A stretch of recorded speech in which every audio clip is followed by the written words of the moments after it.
I want you to listen to me. You are enough just the way you are. You are smart enough. You are funny enough. You are charming enough. You are tall enough. You are short enough. You are thin enough. You are all the things enough. And you probably don't believe me on all of that because there's probably a person in your life who's treated you like you're not enough. And I have something to tell you about that person. They do not know what it feels like to be enough because they can never feel enough because they have what I call not enoughness. And the thing about not enoughness is it has to create more not enoughness in other people. Okay? Because someone who feels like they are not enough just the way they are, like that is such a terrifying concept, right? So they have to lash out at certain people to make them feel like they're not enough. And you might be thinking like, well, if I don't think I'm enough, like I don't think I'm that bad of a person. I don't think I'm making other people feel bad. Well, let me ask you something.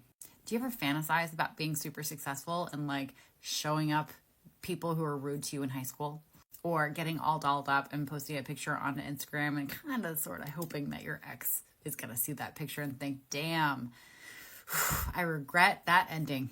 Yeah. All that is low key not enoughness trying to create more not enoughness. And I say this, I do this too. Like this, when my not enoughness gets flared, gets activated by someone else who's made me feel like I'm not enough.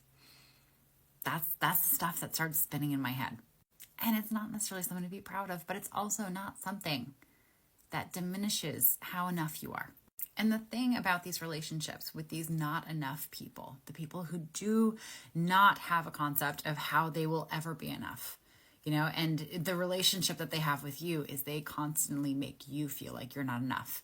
You are never going to change their mind. And that's because they have no concept of what enough is. Right? So even if you got to the point where you were enough for them, it's almost like they're an English teacher that doesn't speak English, right? And so you can submit the most perfect, well-worded, well-researched, with absolute impeccable grammar paper to them, and they're not going to be able to read it. And when they get that paper, when they see that you are rising above and you're being enough and you've delivered all this, what's going to ultimately happen is it's going to trigger their not enoughness. It is going to activate them. And that's when they cut you down. And I want you to remember that enoughness is not measured by other people. Enoughness only gets measured in here.